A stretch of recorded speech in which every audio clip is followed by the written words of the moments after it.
What is going on, everyone? My name is Alpha, and today we are back with an Pokemon Challenge video. We're back on Hoenn. It's been a long ass time since we done Hoenn. We done Kanto, we did Sinnoh, and then we did Kanto, we did Sinnoh again. But now we're back on Hoenn. This is the third video of the week. I hope you guys enjoyed this week so far. We've been uploading so much, and thank you so much for all the support you guys been giving me. But today's challenge, we're on Hoenn, on Pokemon Emerald finally. Back again, and we are doing Can I Beat Pokemon Emerald using only Route 1 encounters.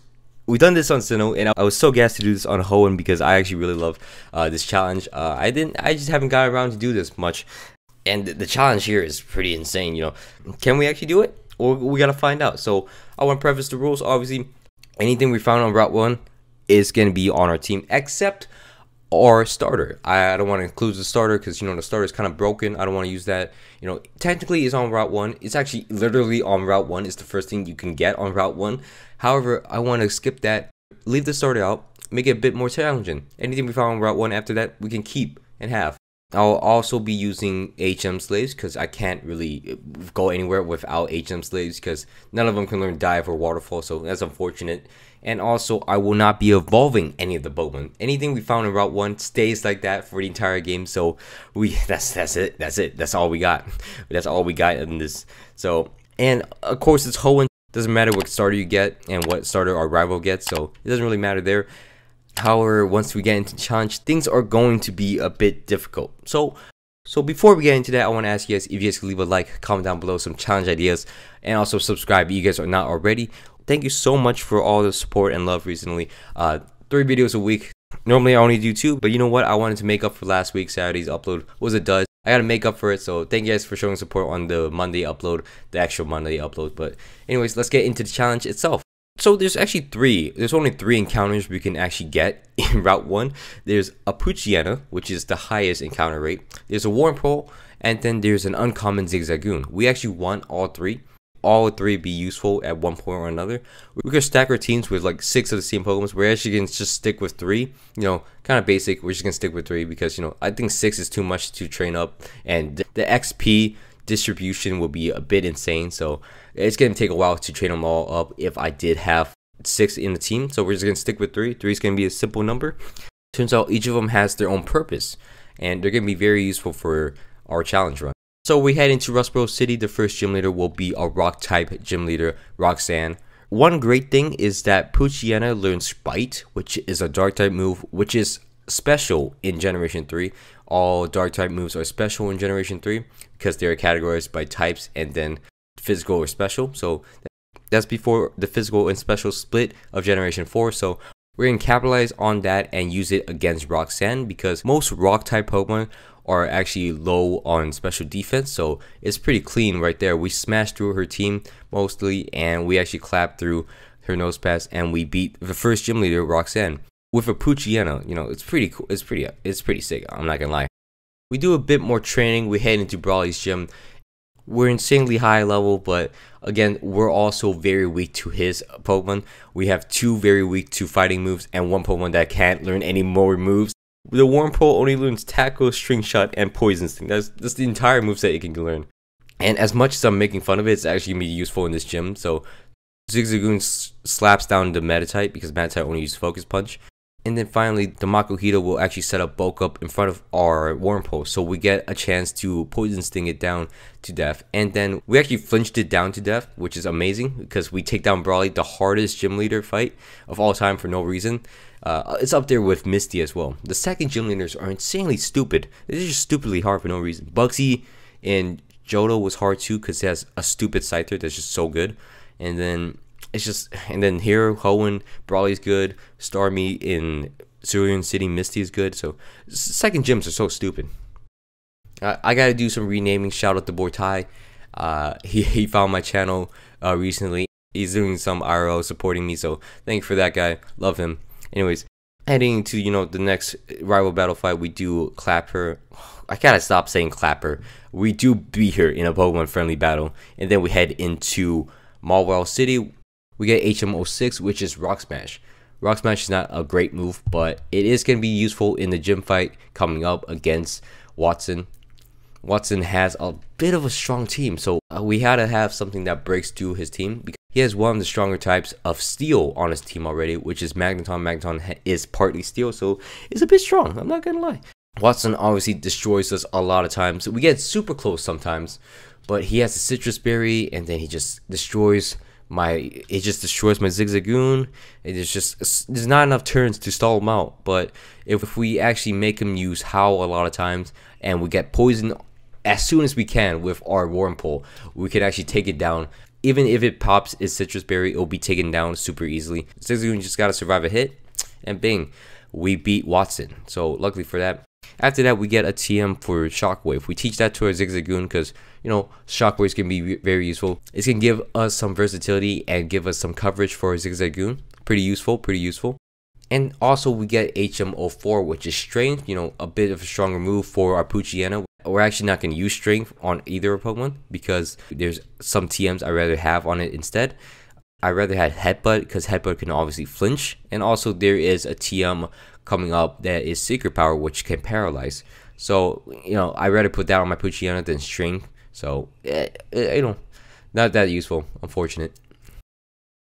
Next up is Flannery's gym in Lava Ridge Town. Lava Ridge is, you know, it's pretty cool, I guess.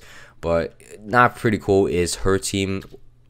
Her team is, it's a bit annoying. I won't lie to you. We flinch down to the Slugma, and then the camera comes out. Camera up, obviously, we waste its overheat power. Try to poison it, but it doesn't work. But then it just decides never to hit my Zigzagoon after the first turn. And then next comes out stupidly insane Torkoal. Now, for this to work, Torkoal is actually beating me so many times that I actually found out the strategy. We send out our Poochyena. We're going to use Secret Power. It has to paralyze the first turn.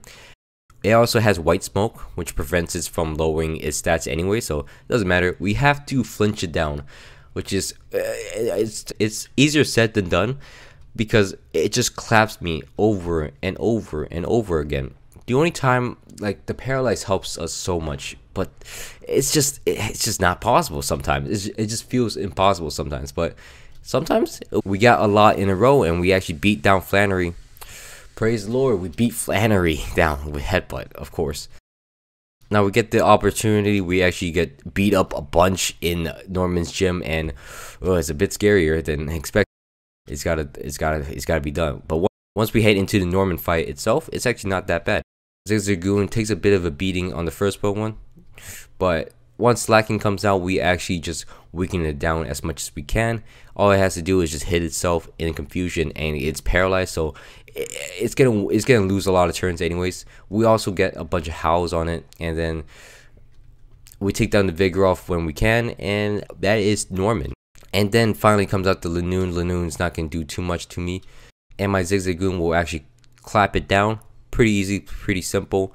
Next up is actually we got Surf. Surf is going to be a great HM move we have on our Zigzagoon. Zigzagoon's, you know, it's lacking some, you know, very, very strong move, but now it's got it. It's going to be perfect.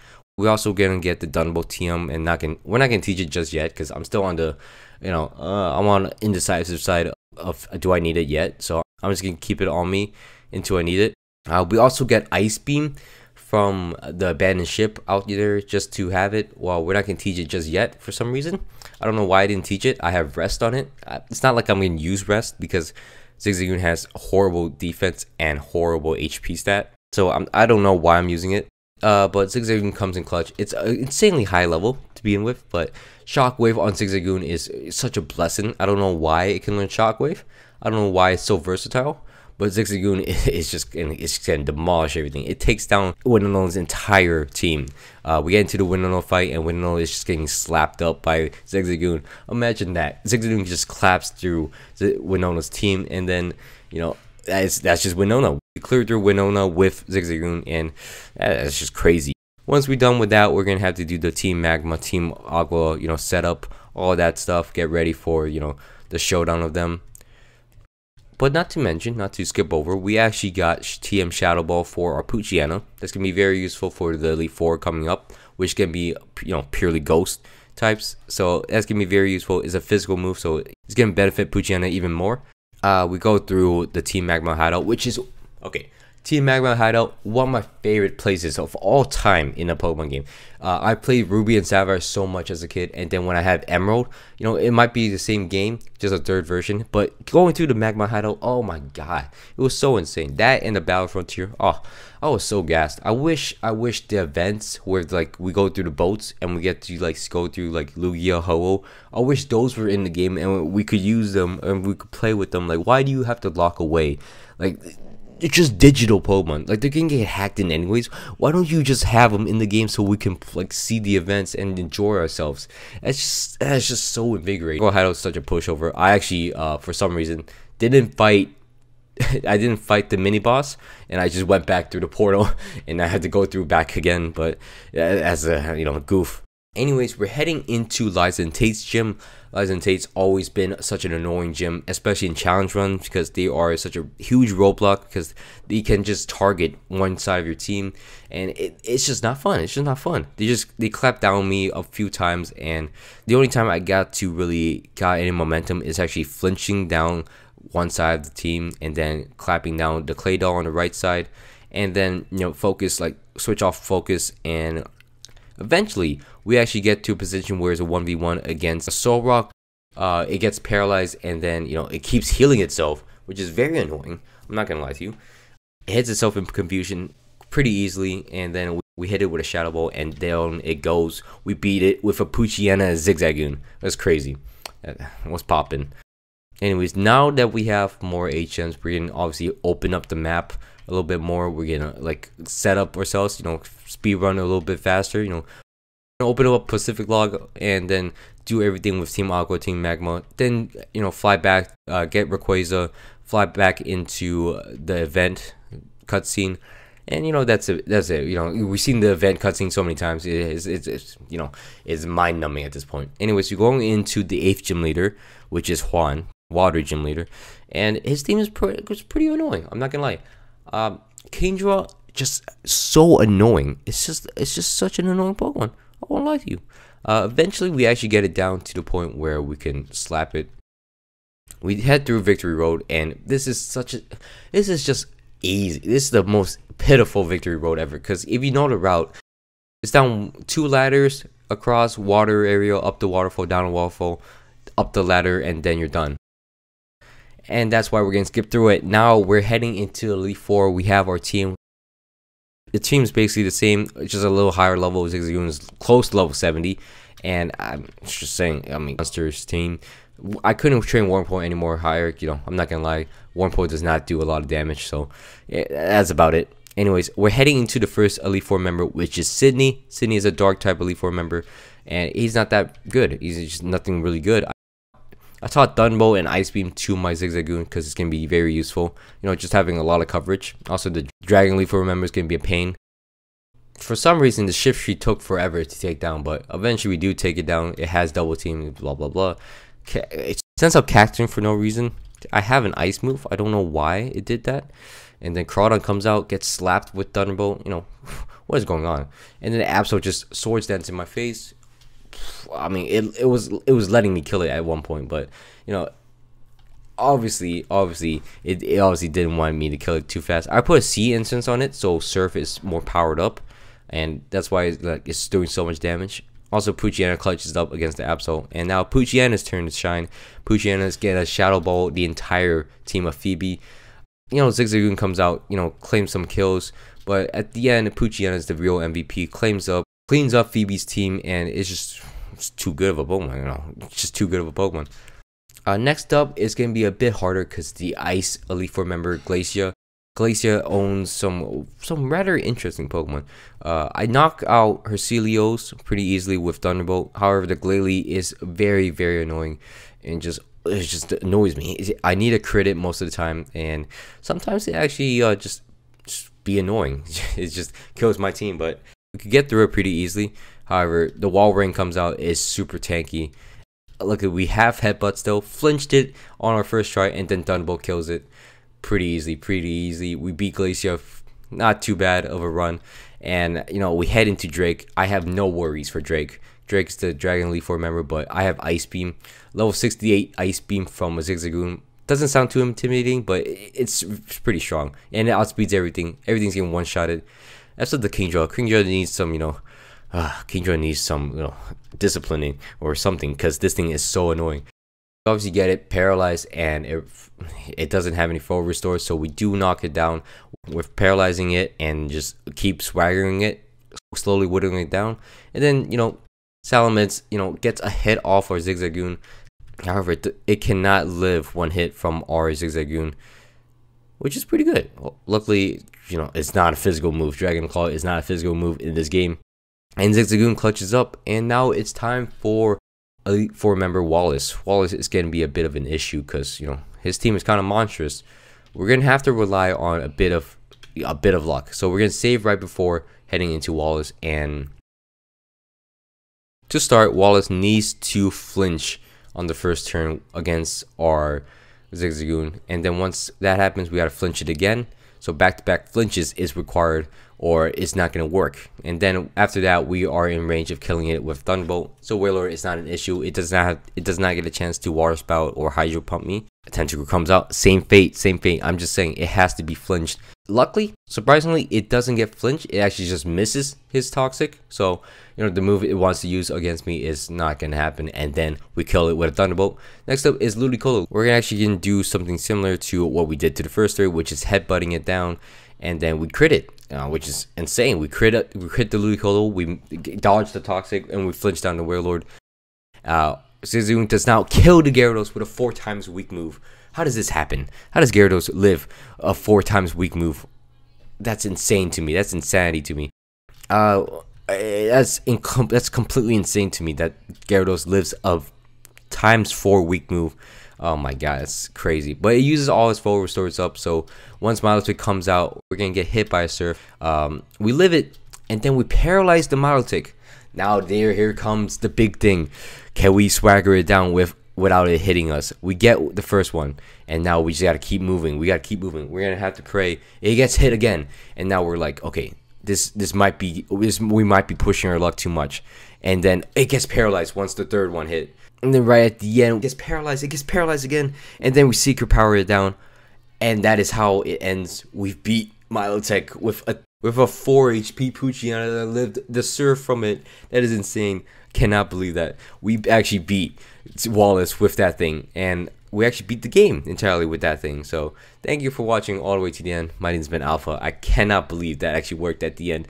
I could have redone it, could have re-rolled, but the luck on our side was very incredible. I'm not sure how the Gyarados survived at all, but we'll chalk it up. It doesn't matter. We beat the game. We beat the game with only HM moves, and we're back. We missed the Steven fight. So we gotta record the Steven fight. So we're obviously gonna have to train our Pokemon up all the way up. So our Zigzagoon is level 100 because it's gonna be the most useful, and then everything else it's evenly distributed. Poochyena is level 80, and then Wurmple is level 70. Wurmple is gonna do a lot in this battle, as you guys will see. So we start out the fight against Steven Stone, the super boss fight. He starts with a Skarmory. We start with a Zigzagoon. You're gonna see incredible luck in this game. I don't know what happened, but you know what? I got blessed by the guys because apparently they bless me when I forget to do stuff. So we hit the Skarmory with a Thunderbolt, paralyze his first turn. It gets paralyzed, and then we're wasting all his full restores this turn. And then damn, Skarmory went down that quick. Armaldo comes out. We can't do anything about it. It's gonna hit us regardless. So Armaldo gets a free hit on us, but we take it down. Clado comes out.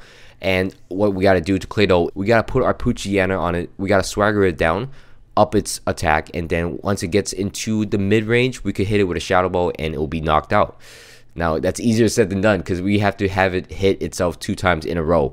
And, sometimes we fail, so we got to restart. But one time, we actually are very lucky. We hit it with a Shadow Ball and then bang. After the Clado goes down, we gotta deal with the Aggron. Aggron will get 1 hit off on us like normal, but it doesn't kill us. So we have our Zigzagoon intact. We knock down the Aggron. And then next up is Cradily. Cradily comes out. Fortunately for us, we have Ice Beam. And fortunately for us, it gets frozen. And it's at half HP. So that is the biggest poggers of all time. Bang, bang. We kill down the Cradily. And the last super boss Pokemon is the Metagross. The Metagross, I was going to obviously plan it down to swagger it down. Didn't work because my Poochyena was too slow and it gets ruptured. It gets demolished by the Metagross's Meteor Mash. So at this point, I'm like, I can't beat Metagross. I have a Warm Pole and I have a 50 HP Zigzagoon. I come out, I was like, freeze. Boom, freeze. If it stays frozen all the way, it gets knocked down all the way to one hit, and then he pulls out a full restore. Where does he get this full restore from? He pulls out a full restore, and now it's so annoying. He's now we gotta restart from the beginning, and then I was like, oh, this is kind of bad because he's not frozen anymore. So I hit it again. I was like, Ice Beam, please, 10% frozen. Oh my god! And then we got it. We got 3 frozen in one fight, and then we just stick it down, smash down the Metagross, and we beat Steven Stone with Route 1 Pokemons only. That is crazy to think. So let's get back into the actual ending of the video. And I'm actually quite excited. I cannot believe that. I want to say thank you for watching. Thank you for showing so much support on my side. And you know, I love all the support. Thank you for interacting with me, and thank you for like so many kind words to me in the comments, in the live chats we do once the premiere happens. So thank you so much for watching. I hope you guys all enjoyed. Please don't forget to leave a like, comment down below some challenge ideas, and also subscribe if you guys are new. Anyways, my name is Alpha, and I hope you guys all had a great day. I'm out. Peace.